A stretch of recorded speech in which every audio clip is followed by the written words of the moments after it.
माता की सेवा करते हुए उनके प्रति अपनी श्रद्धा और सम्मान प्रकट किया। इस अवसर पर मुख्यमंत्री धामी ने सभी प्रदेशवासियों को गोवर्धन पूजा की हार्दिक शुभकामनाएं भी दी। उन्होंने कहा कि गोवर्धन पूजा भारतीय संस्कृति और परंपरा का अहम हिस्सा है, जो हमें प्रकृति और गौ माता के प्रति कृतज्ञता सिखाती है। सीएम ने अपने संदेश में कहा कि गोवर्धन पूजा के पावन अवसर पर प्रदेशवासियों को हार्दिक शुभकामनाएं। इस मौके पर गौशाला के कर्मचारी और स्थानीय लोग भी मौजूद थे, जिन्होंने मुख्यमंत्री का गर्मजोशी से स्वागत किया।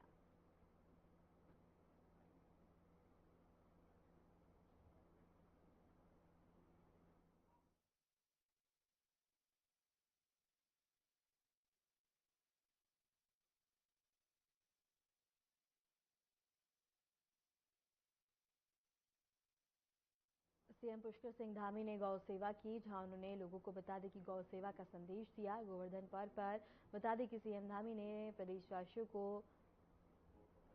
हार्दिक बधाई और शुभकामनाएं दी हैं। देहरादून में मुख्यमंत्री पुष्कर सिंह धामी ने बता दें कि गोवर्धन पर्व पर पूजा अर्चना की, गौशाला का दौरा किया और वहां गौ सेवा की। उन्होंने गौ माता की सेवा करते हुए उनके प्रति अपनी श्रद्धा और सम्मान प्रकट किया। इस अवसर पर मुख्यमंत्री धामी ने सभी प्रदेशवासियों को गोवर्धन पूजा की हार्दिक शुभकामनाएं भी दी। उन्होंने कहा कि गोवर्धन पूजा भारतीय सांस्कृतिक और परंपरा का अहम हिस्सा है, जो हमें प्रकृति और गौ माता के प्रति कृतज्ञता सिखाती है। सीएम ने अपने संदेश में कहा, गोवर्धन पूजा के पावन अवसर पर प्रदेशवासियों को हार्दिक शुभकामनाएं। स्थानीय लोग भी मौजूद थे, जिन्होंने बता दें कि मुख्यमंत्री का गर्मजोशी से स्वागत किया।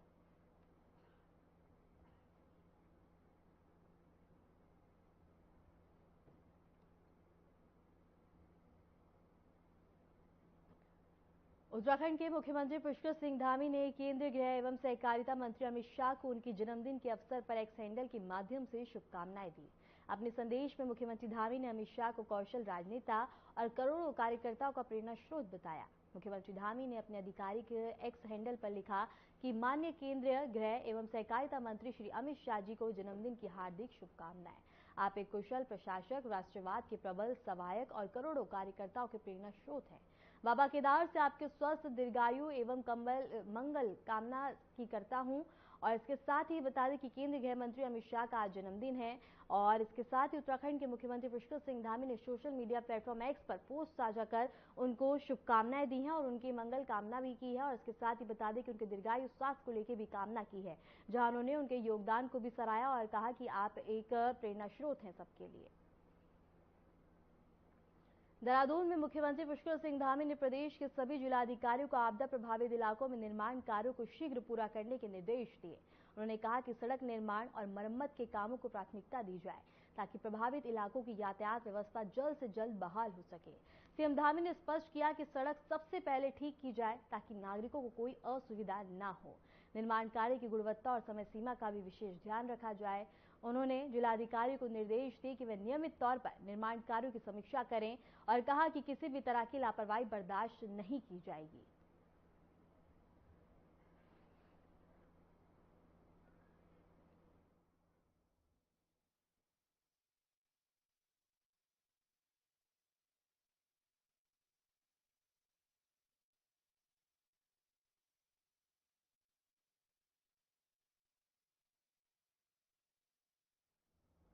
रुक करेंगे अगली खबर की ओर। उत्तराखंड स्थापना दिवस पर आ सकते हैं प्रधानमंत्री नरेंद्र मोदी। मुख्यमंत्री पुष्कर सिंह धामी ने समय मांगा है। 9 नवंबर को देहरादून में सैन्य धाम का लोकार्पण करेंगे और देहरादून के गुनियाल गांव में बना है भव्य सैन्य धाम, जहां बता दें कि शहीदों की आंगन की मिट्टी से हुआ है निर्माण। शौर्य, पराक्रम, बलिदान का प्रतीक बनेगा सैन्य धाम। इस वक्त की बड़ी खबर बता दें, उत्तराखंड के 9 नवंबर को होने वाले स्थापना दिवस के अवसर पर प्रधानमंत्री नरेंद्र मोदी के आने की संभावना है।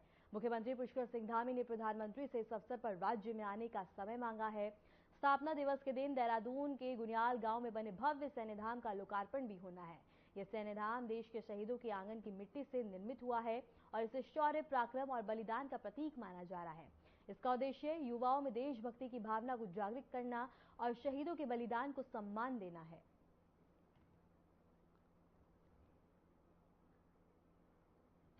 देहरादून से एक खबर हम आपको बता रहे हैं, जहां स्थापना दिवस पर आ सकते हैं प्रधानमंत्री नरेंद्र मोदी। उत्तराखंड के मुख्यमंत्री पुष्कर सिंह धामी ने समय मांगा है और भव्य कार्यक्रमों का आयोजन भी यहां किया जाएगा। इसके साथ ही उत्तराखंड के 9 नवंबर को होने वाले स्थापना दिवस के अवसर पर प्रधानमंत्री नरेंद्र मोदी के आने की संभावना है। मुख्यमंत्री पुष्कर सिंह धामी ने प्रधानमंत्री के इस अवसर पर राज्य में आने के लिए समय मांगा है। स्थापना दिवस के दिन देहरादून के गुनियाल गांव में बने भव्य सैन्य धाम का लोकार्पण होना है। यह सैन्य धाम देश के शहीदों के आंगन की मिट्टी से निर्मित हुआ है और इसे शौर्य, पराक्रम और बलिदान का प्रतीक माना जा रहा है। इसका उद्देश्य युवाओं में देशभक्ति की भावना को जागृत करना और शहीदों के बलिदान को सम्मान देना है।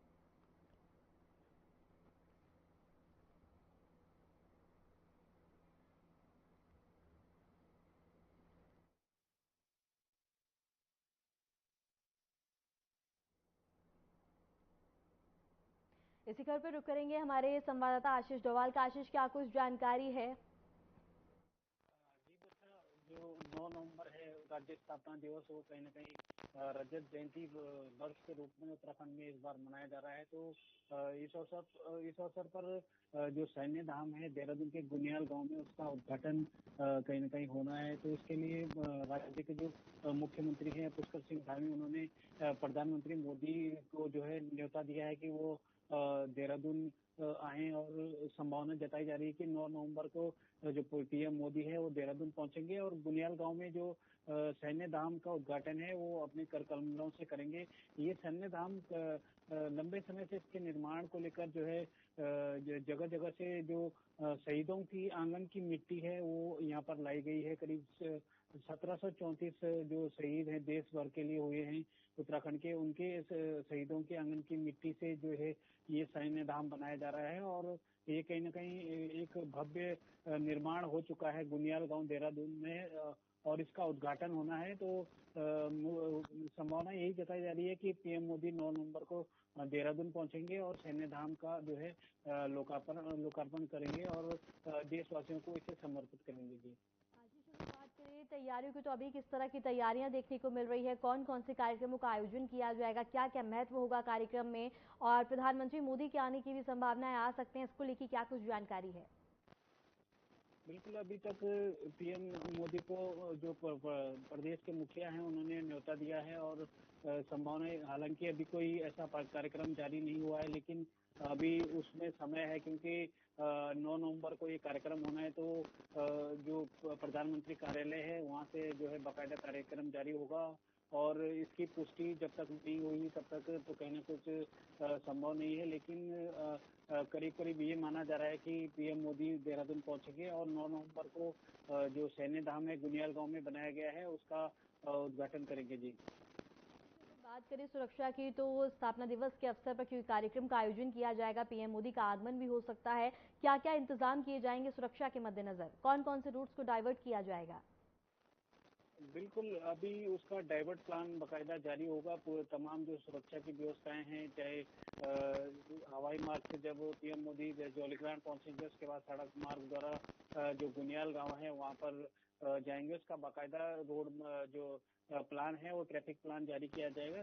सभी जो व्यवस्थाएं हैं वो चाक चौबंद कर दी गई हैं, और पीएम मोदी जो कार्यालय है पीएम कार्यालय, पीएमओ से स्वीकृति मिलने के बाद ही सभी जो धरातल पर व्यवस्थाएं हैं वो कहीं ना कहीं दुरुस्त कर दी जाएंगी। स्थापना दिवस में विशेष सत्र का आयोजन भी किया जाएगा, इसको लेकर क्या कुछ जानकारी है, क्या तैयारी है? बिल्कुल, सैन्य धाम का जो लोकार्पण होना है, जो तमाम काम है वो हो चुके हैं, और अगले महीने 9 नवंबर को इसकी जो राज्य स्थापना दिवस है, क्योंकि उत्तराखंड इस बार रजत जयंती वर्ष भी मना रहा है, 25 साल का उत्तराखंड कहीं ना कहीं पूरा हो रहा है। तो इस मौके पर भव्य कार्यक्रम आयोजन की योजना सरकार ने बनाई है, और क्योंकि उत्तराखंड एक सैन्य बाहुल्य प्रदेश भी है, यहाँ पर हर दूसरे घर में कहीं ना कहीं कोई सैनिक होता है, और आर्मी की सेवा के लिए और देश की सेवा के लिए यहाँ के लोगों में जज्बा है, और लोग यहाँ के शहीद भी हुए हैं अपनी भारत माता की सुरक्षा के लिए, कहें या तमाम जो आतंकवादियों से लड़ते लड़ते जो है रक्षा करते रहे हैं, और उनकी याद में ये भव्य सैन्य धाम का निर्माण देहरादून जो उत्तराखंड की राजधानी है उसके गुनियाल गांव में हो चुका है। जी आशीष, अगर बात करें सैन्य धाम के लोकार्पण की, तो यहाँ क्या क्या महत्वपूर्ण चीजें देखने को मिलेंगी जो आकर्षित करती हुई नजर आएंगी, और जो शहीद हुए हैं उनके परिवार वालों को उनकी याद हमेशा के लिए देखती हुई नजर आएगी? क्या महत्वपूर्ण होगा? बिल्कुल बल्कि इसमें सबसे बड़ा महत्वपूर्ण तो यही है कि जो हर सैनिक जो शहीद है उसके घर के आंगन की मिट्टी यहाँ पर लाकर एकत्रित की गई है।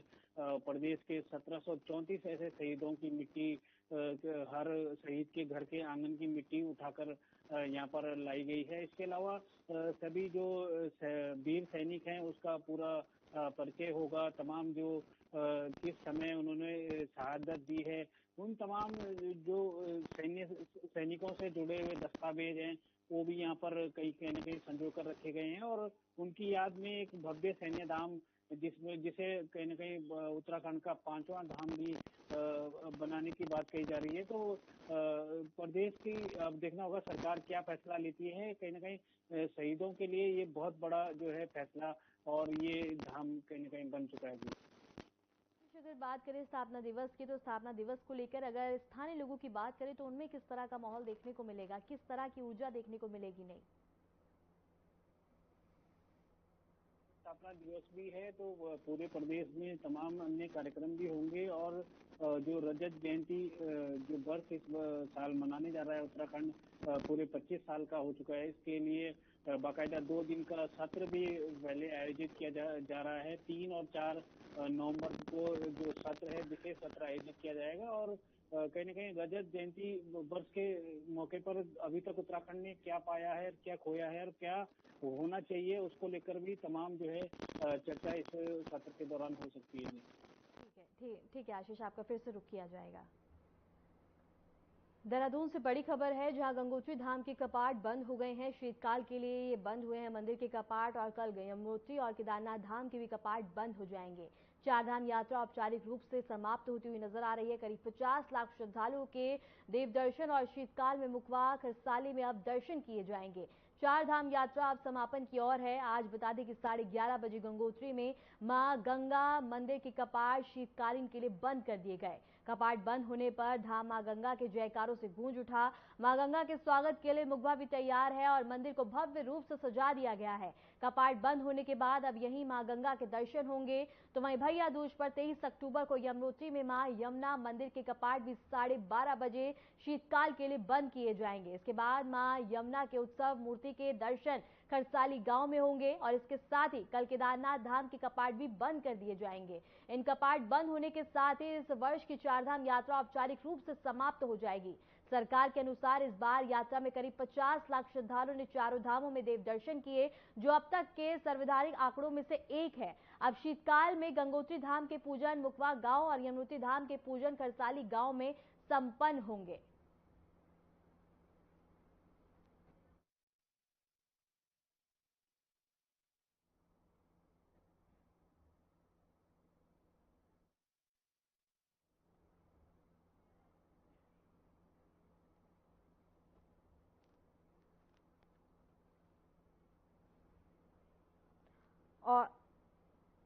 और इसी खबर पर रुख करेंगे बीकेटीसी के सदस्य धीरज पचभैया मोनू का।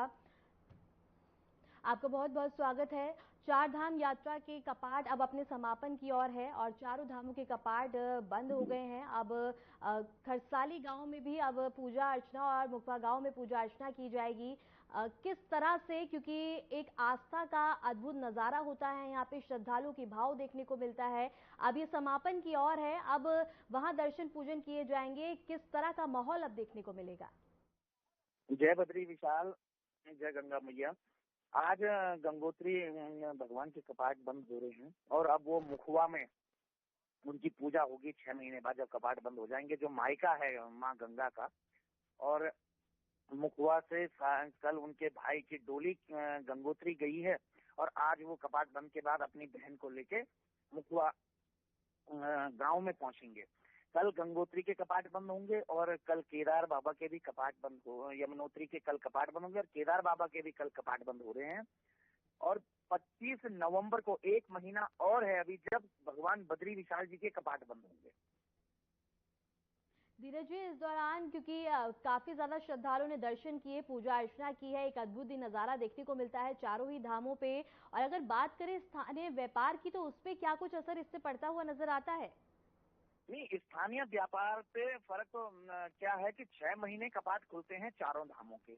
6 महीने अपने रोजगार के लिए होटल वाले हैं या छोटी दुकान वाले हैं, जितने भी वहाँ पर लोकल लोग हैं, वो अपनी 6 महीने की आजीविका उनकी यात्रा सीजन पे ही रहती है। लेकिन माननीय मुख्यमंत्री श्री पुष्कर सिंह धामी जी ने जो अब यहाँ पर उत्तराखंड प्रदेश में करा है कि जहाँ 12 महीने की जो यात्रा कही जा रही है कि जब कपाट बंद हो जाते हैं और जहाँ पर डोली आती है भगवान की चारों धामों में से, वहां के लिए सारे श्रद्धालुओं के लिए पूरे 12 महीने तक कपाट खुले हुए हैं। मतलब अगर 4 धाम के कपाट बंद भी हो जाते हैं जो मंदिर में, तो जहाँ पर डोली आती है, जैसे भगवान बद्रीनाथ जी की डोली आती है नरसिंह मंदिर में जोशीमठ में, तो वहाँ आप 12 महीने कभी भी जा सकते हैं। केदार जी की डोली आती है नीचे, वहां भी आप जा सकते हैं। गंगोत्री की डोली आती है, यमुनोत्री मैया की आती है, तो वहाँ 12 महीने श्रद्धालुओं के लिए कपाट खुले हैं। ये माननीय मुख्यमंत्री जी ने इस बार कर दिया है। और व्यापारियों का कहना जहाँ तक है कि व्यापारियों की वहां भी दुकानें हैं, अपने आजीविका यात्रा पे ही चलती है। 4 धाम की उत्तराखंड प्रदेश में जितने भी हमारे व्यापारी बंधु हैं, तो सभी के लिए मेरी शुभकामनाएं भी हैं कपाट बंद के बाद भी। और इस बद्रीनाथ धाम से, केदारनाथ धाम से सभी लोगों को भगवान का आशीर्वाद खूब मिलता रहे और सब निरोग रहें, स्वस्थ रहें। ठीक है धीरज जी, आपका बहुत बहुत शुक्रिया हमारे साथ जुड़ने के लिए और तमाम जानकारी देने के लिए। इसी खबर पर रुक करेंगे, हमारे संवाददाता हमारे साथ जुड़े हुए आशीष। इस बार अगर रिकॉर्ड की बात करें तो किस तरह का रिकॉर्ड और आंकड़े देखने को मिले हैं, क्योंकि भारी संख्या में श्रद्धालुओं ने चारों धामों के दर्शन किए, एक अद्भुत ही नजारा देखने को मिला। बिल्कुल उत्तराखंड यात्रा है वो अब समाप्ति की ओर है। और अभी तक की बात करें तो पिछले साल के कई आंकड़े जो है ब्रेक हुए हैं। 50 लाख से अधिक श्रद्धालु अभी तक चारों धामों में पहुंच चुके हैं और कहीं ना कहीं ये संख्या अभी और बढ़ेगी, क्योंकि कल 2 धामों के कपाट बंद होने हैं, यमुनोत्री और केदारनाथ धाम के।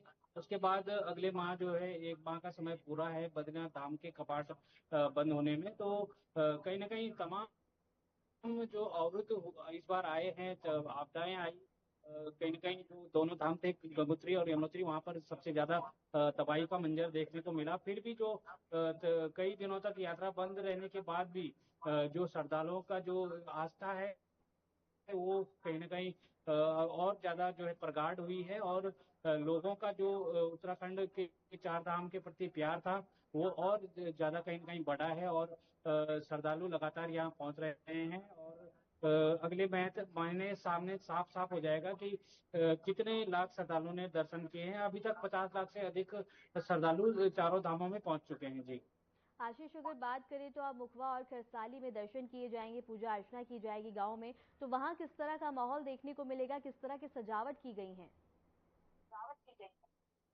बिल्कुल, गंगा माँ का मायका मुखवा है और वहाँ पर जो गंगा मंदिर है उसको बकायदा दुल्हन की तरह सजाया गया है। और आने वाले 6 माह तक वो जो गंगा माँ है वो अपने मायके में ही रहेंगी। और यहाँ पर जो देश विदेश के श्रद्धालु हैं वो हर बार की तरह पहुंच सकते हैं, पहुंचते भी हैं। और कहीं ना कहीं दूसरी ओर जो कल यमुना मैया की जो डोली है वो भी खरसाली गांव में पहुंच जाएगी अपने मायके में।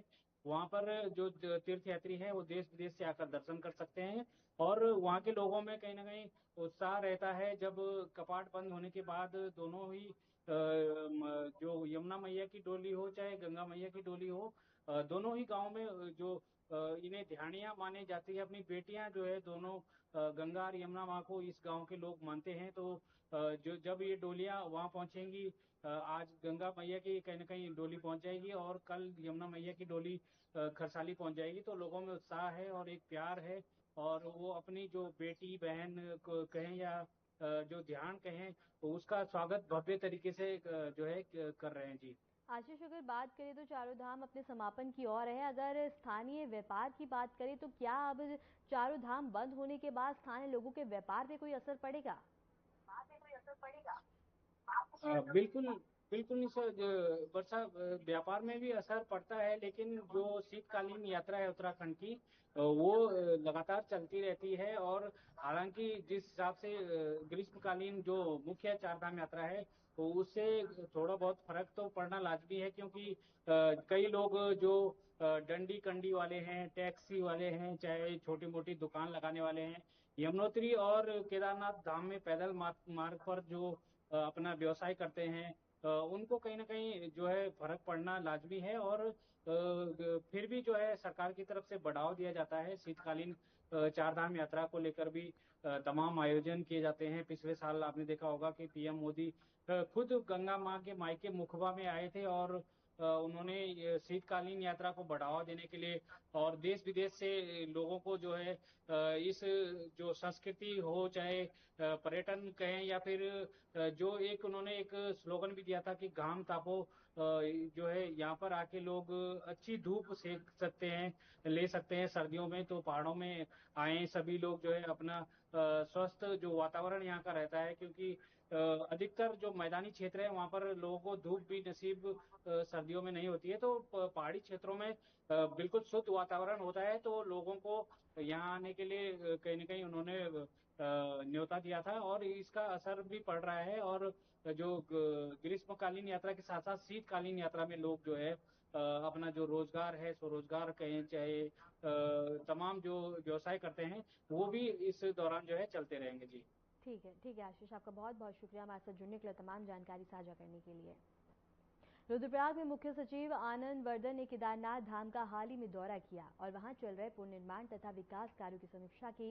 उन्होंने संबंधित अधिकारियों से काम की प्रगति के बारे में जानकारी ली और गुणवत्ता तथा समय सीमा का विशेष ध्यान रखने के निर्देश दिए। मुख्य सचिव ने कहा केदारनाथ धाम का पुनर्निर्माण उत्तराखंड की धार्मिक और सांस्कृतिक धरोहर के संरक्षण के लिए अत्यंत ही महत्वपूर्ण है।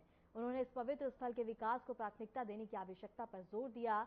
अधिकारियों ने बताया कि विभिन्न स्थलों पर जल संरक्षण, सड़क निर्माण और यात्री सुविधाओं के विकास के काम तेजी से चल रहे हैं ताकि श्रद्धालुओं को बेहतर सेवा दी जा सके।